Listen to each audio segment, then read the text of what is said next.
welcome to Simpler Bible, a daily journey to biblical understanding. Episode 74, back in 1 Samuel. We're going to look at chapters 5, 6, and 7 today. A lot to cover. Let's dive straight in. Chapter 5, verse 1. When the Philistines captured the ark, remember yesterday we left everybody dead, and Eli fell back out of his lawn chair. It's in my head, it's always been, I don't know if you remember, like if you grew up in the 70s, 80s, do you remember the lawn chairs that were like metal tubing and then had like the interwoven colorful fabric? It was like a canvas almost or something. That's what I picture. And I remember having some of those at my grandmother's lake house, and they'd get so old and so worn that they'd break through in the middle or whatever. I kind of imagine Eli in one of those chairs. In my head, it's like green and yellow, and he hears the news of the Ark of the Covenant and his sons, and he falls back and just, there's a loud clatter as his neck breaks, and that's really dark, but that's how I picture it every time, and now you will too. So everybody's dead. The Philistines have the ark. Verse 2, then the Philistines took the ark of God, brought it into the house of Dagon, and set it up beside their god Dagon. And when the people of Ashdod rose early the next day, I love this, behold, Dagon had fallen face down on the ground before the ark of the Lord. So picture this, the ark of the Lord, you might remember this from when we talked about it back in Exodus. It's roughly 2.5, 3 feet long. It's about 2 feet wide, 2 feet deep, covered in gold, 2 cherubim with their outstretched wings on it. It gets brought into the temple of Dagon. It gets set before Dagon, this idol. And we don't know how big he is, but he's big enough that he topples over and he's laying on his face in front of the Ark of the Covenant when they come in, the priests come in the next morning. So like even Dagon bows down to God, and I just love it. I think it's really, really funny. So they took Dagon and they put him back in his place. By the way, if your God can fall over and you have to stand him back up, he's not God. I'm just saying, all right? Verse 4, when they rose early the next morning, behold, Dagon had fallen on his face downward on the ground before the ark of the Lord, and the head of Dagon and both of his hands were lying cut off or broken off on the threshold. Only the trunk of Dagon was left to him. That is why the priest of Dagon and all who enter the house of Dagon do not tread on the threshold of Dagon and Ashdod to this day. So get this picture here, okay? So you've got Dagon, he's standing before the ark, this idol. He falls down before the ark, and then the second day when they come in, he's fallen down again, and his head and his hands have broken off and rolled to the threshold of the doorway of the temple. Now, why am I making a big deal about this? Why am I pointing out this to you? The Philistines are going to be a key villain for the Israelites off and on for the next few hundred years. They're going to be a key villain, at least through the first few kings of Israel. And Dagon is their god. And it's interesting because you'll notice that it says in verse 5 that the priest of Dagon and all who enter the house of Dagon do not tread on the threshold of Dagon and Ashdod to this day. Now, one other little verse, you might not even catch it, you might not even notice it. Zephaniah chapter 1, verse 9, God is rebuking the Israelites. And he's rebuking them for their idolatry, and he's rebuking them for turning away from him. And he says, and they even leap over the threshold. They even leap over the threshold. The only other place that this occurs in the Bible is right here in 1 Samuel chapter, 5? 1 Samuel 5, verse 5, where the Philistine priests leap over the threshold. From that point forward, every time they go into the house of Dagon, they leap over the threshold to go into the temple. And it is a practice that we see Israel doing by Zephaniah chapter 1, which means they have been influenced by the pagan practices of the Philistines. It's a really interesting thing. It kind of makes you wonder how many things have crept into church culture over the last 500 years, 1,000 years, that we're like, oh yeah, this is a good tradition to do. How many things are we doing in church culture that's a leaping over the threshold, if you will? Anyway, it's crept into the way the Jews behave. So verse 6, the hand of the Lord was heavy against the people of Ashdod, and he terrified and afflicted them with tumors, both Ashdod and its territory. When the men of Ashdod saw how things were, the Ark of God of Israel, they said, the Ark of God of Israel must not remain with us, for his hand is hard against us and against Dagon our God. So they sent and gathered together all the lords of the Philistines, 5 lords of the Philistines, remember, what shall we do with the Ark of the God of Israel? And they answered, let the Ark of the God of Israel be brought around to Gath. So they bring the Ark of God of Israel there. But after they brought it around, the hand of the Lord was against the city of Gath, causing very great panic, and he afflicted the men of the city, both young and old, so that tumors broke out on them. So then they sent the ark of God to Ekron. But the people but as soon as the ark of God came to Ekron, the people of Ekron cried out, they've brought it around the ark of God of Israel to kill us and our people. So I want you to get this perspective here. So it's in Ashdod. The ark is in Ashdod. Dagon has fallen over twice, his head and his hands broken off. And now all the people are getting plague and all the men are getting tumors. It's speculated in some places and in some commentaries that it's testicular tumors. So whether that's true or not, I don't know. But these tumors are breaking out on all the men, and that's part of why people speculate that. So it's only in the men. So then they bring it to Gath, and then the same thing happens in Gath. So they're like, the people of Gath are like, get it out of here, and they send it to Ekron. And the people of Ekron are like, oh my goodness, they sent the ark here to kill us now. And so this is just kind of how they're feeling about it. And look what it says in verse 11, 5:11. They sent therefore and gathered all the lords of the Philistines again, said, look, send away the ark of the God of Israel. Let it return to its own place. Otherwise, it's going to kill all of us and our people. For there was a deathly panic throughout the whole city. The hand of God was very heavy there. The men who did not die were struck with tumors, and the cry of the city went up to heaven. The ark of the Lord, chapter 6, the ark of the Lord was in the country of the Philistines for 7 months. 7 months these people were plagued with different plagues and tumors. And the Philistines called for the priest and the diviners, the priest of Dagon, not the priest of God, and said, what shall we do with the ark of the Lord? Tell us with what we shall send it to its place. And they said, if you send away the ark of God, do not send it empty, but by all means return a guilt offering, and then you will be healed, and it will be known to you why his hand does not turn away from you. And they said, what is the guilt offering that we shall return to him? And they said, 5 gold tumors and 5 golden mice, according to the number of the lords of the Philistines, for the plague was on all of you and all of your lords. So these 5 cities, these that we've mentioned before, you'll find them again in verse 17, Gath, Ekron, Ashdod, Gaza, and Ashkelon. All of these cities have been plagued by God. So he says in verse 5, so make images of your tumors and images of your mice that ravage the land, and give glory to the God of Israel. Perhaps he will lighten his hand from off of you and off of your gods and off of your land. And then look at this again. Why should you harden your hearts? That's key language. Why should you harden your hearts as the Egyptians and Pharaoh hardened their hearts?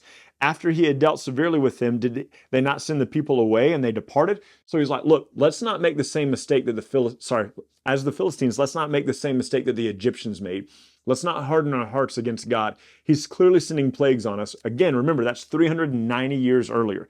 And so they're remembering this. So they say in verse 7, now then, take and prepare a new cart, 2 milch cows or milk cows on which there has never come a yoke, and yoke those cows to the cart, but take their calves home away from them. Take the ark of the Lord and place it on the cart. Put in a box by its side figures of gold, which you are returning to him as guilt offering, and send it off to the Lord. So they're going to put in this box next to the Ark of the Covenant 5 gold rats and 5 golden tumors as offerings to God. Like, look, man, we're sorry. We shouldn't have taken the Ark of the Covenant. Our fault. I have no idea what I can picture a golden rat. I have no idea what a golden tumor sculpture looks like. But that's funny to me. And I wonder if somewhere at some point this golden tumor sculpture ended up, I don't know, like a paperweight on somebody's desk or something. I don't know. I know that's ridiculous, but these are the things that roll around in my head sometimes. So they say to watch this ark, or watch this cart. And it says in verse 9, if it goes up on its way to the land of Beth Shemesh, then it is God who has done this great harm to us. But if not, we'll know that it wasn't God that his hand, it was just a coincidence. So the 2 men did so, and they took 2 milk cows and yoked them to the cart and shut their calves up at home. They put the ark of the Lord on the cart and the box with the golden mice and the images of their tumors. And the cows went directly, straight in the direction of Beth Shemesh along one highway, lowing as they went. They didn't turn to the right or to the left, and the lords of the Philistines went after them as far as the border of Beth Shemesh. Now the people of Beth Shemesh were reaping their wheat harvest in the valley, and when they lifted up their eyes and saw the ark, they rejoiced to see it. The cart came into the field of Joshua at Beth Shemesh and stopped there, and a great stone was there. And they split up the wood of the cart, and they offered the cows as a burnt offering to the Lord. And the Levites, because remember there are Levites scattered everywhere, took down the ark of the Lord and the box that was beside it, in which were the golden figures, and set them up on a great stone. And the men of Beth Shemesh offered a burnt offering and sacrificed on that day sacrifices to the Lord. When the 5 lords of the Philistines saw it, they returned that day to Ekron. And these are the gold tumors that the Philistines returned as a guilt offering to the Lord, 1 for Ashdod, 1 for Gaza, 1 for Ashkelon, 1 for Gath, and 1 for Ekron. And the golden mice as well, according to the numbers of the cities. Now, look at verse 19. Okay, verse 19 says, and God struck some of the men of Beth Shemesh because they looked upon the ark of the Lord, or looked into the ark of the Lord. It depends on the translation. He struck 70 men of them, and the people mourned because the Lord had struck the people with a great blow. Now, this is key. Some of your translations will not say he struck 70 men. Some of your translations will say he struck 50,070 men, which is, if you haven't done math lately, a really big difference. There is a massive difference between 70 people and 50,070 people. Here's the issue. If you do a little research, if you go back and you kind of look at some of the older writings on this, there is almost no Hebrew evidence for 70, almost none. Almost every single text says 50,070, almost all of them. There are only a few places where it's just 70. Is it possible that people were like, man, it couldn't have been that many people, let's just put 70? Is it possible because Hebrew numbers, like some of them drop out of the text? Is it possible? Yes, lots of things are possible. I'm just telling you that I promise you, whether it says 50,070 or whether it says 70, I promise you 9 out of 10 Bibles will have a footnote giving the alternate number saying an alternate number says, or the oldest manuscripts say, or most Hebrew manuscripts say 50,070 people. And so that's a big number.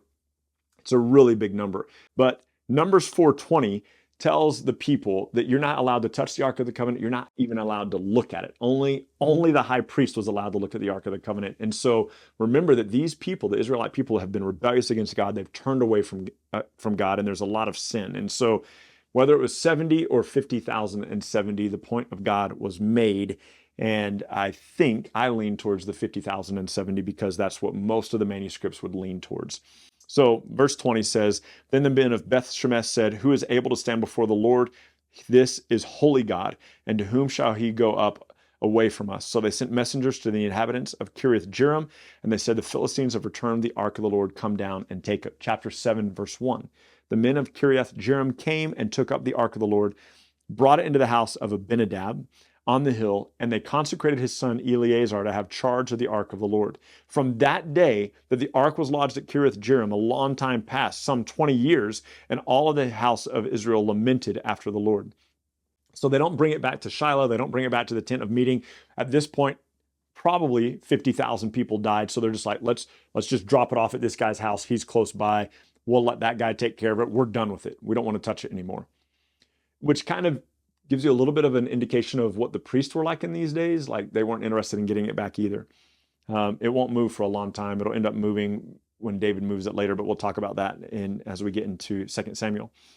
Verse 3, Samuel said to the house of Israel, if you are returning to the Lord with all your heart, then put away your foreign gods, the Ashtoreth from among you, and direct your heart to the Lord and serve him only, and he will deliver you out of the hands of the Philistines. So again, we have a godly person coming before the people of God saying, get rid of all of your idols. Get rid of all of the things that have made you to serve these false gods. And put away the false gods. Put away the false gods. This is a commandment that's over and over. Why?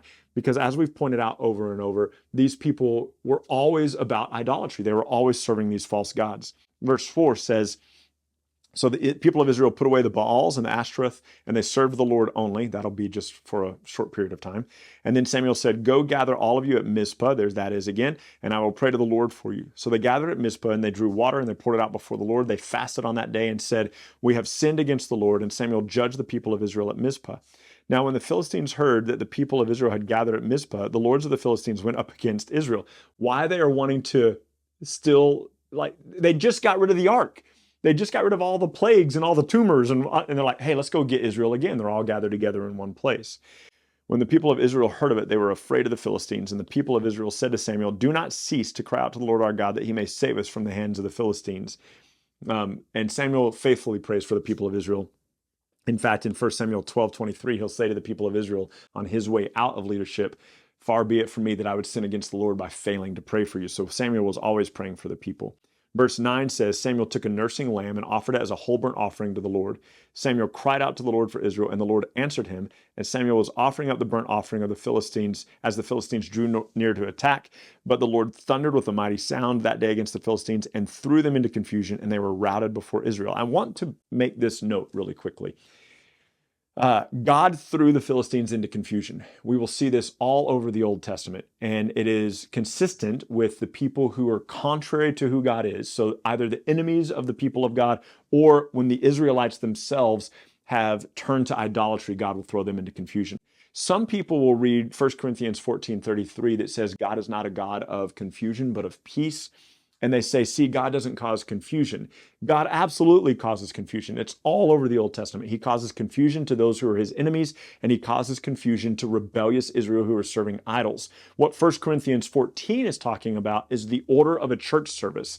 And it is better translated, God is not a God of disorder, but of peace. It's talking about don't have a chaotic worship service. Let one or two people speak. So whenever you hear people say God never causes confusion, I just need you to know that that's not inherently true. What we don't see is that God ever causes confusion for those who have submitted to him. What we see consistently is the only time that God causes confusion is for those who are idolaters or those who have rejected him, and he throws them into confusion. But it's still an important thing to note that God does at times throw people into confusion. Verse 11 says, the men of Israel went out from Mizpah, they pursued the Philistines and struck them as far as Beth-kar, and then Samuel took a stone and set it up between Mizpah and Shin and called its name Ebenezer. So that's, remember I told you in Samuel it was like Ebenezer. So remember the song, it is well with my soul, and we sing, here I raise mine Ebenezer, hither by thy help I come.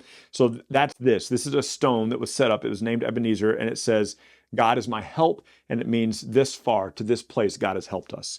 So the Philistines were subdued and did not again enter the territory of Israel, and the hand of the Lord was against the Philistines all the days of Samuel. The cities that the Philistines had taken from Israel were restored to Israel, from Ekron to Gath. Those 5 cities, the 5 cities that the Philistines were lords over, were all part of the Israelite inheritance that they keep losing to the Philistines over and over and over again.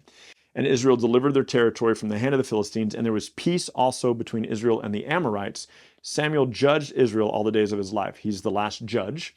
And he went on a circuit, this is important, he went on a circuit year by year between Bethel and Gilgal and Mizpah. Now Bethel, we saw that city in Genesis 28 when Jacob is fleeing his brother Esau. Gilgal, we saw in Joshua 4, it's where the people were circumcised as they crossed back into the promised land. And then Mizpah in Genesis 31, that's where Jacob and Lot make an oath. And so he's doing this circuit between these 3 cities year after year. It's about a 20-mile loop that he's making. It's a pretty small loop if you consider the whole nation of Israel. And he's making this. And then it says, and then he would return to Ramah. I told you 2 days ago to keep that in mind. That's where he was born. That's where his mom and his dad lived. And so he returned to Ramah, for his home was there. And also, I reminded you that Deborah, she was a prophetess, and she was a prophetess between Ramah and Bethel. These are really close cities to each other. And so these cities, Bethel, Gilgal, and Mizpah, will be important. And it's important that we remember that those are the cities that Samuel regularly does ministry in, but he lives in Ramah. And it says there, from there he judged Israel in Ramah, and he built there an altar to the Lord. So join us tomorrow. Read ahead from 1 Samuel 8, 9, and 10, and that's what we will be talking about tomorrow. See you then. Thank you so much for journeying with us today at Simpler Bible. Together, you and I have looked at another passage of Scripture and come to know the Bible a little bit better and enjoy God more fully. This video, along with all of our videos, can be found at simplerbible.com, where you can enjoy our Through the Bible in a Year course. You can also enjoy a wealth of resources, blog posts that take you a little bit deeper into the text, a Bible study format that you can use with your small groups or your family, and we're creating new content all the time, all with the commitment to help us be people who know and enjoy God more fully. Thank you so much for being part of it, and we can't wait to see you next time.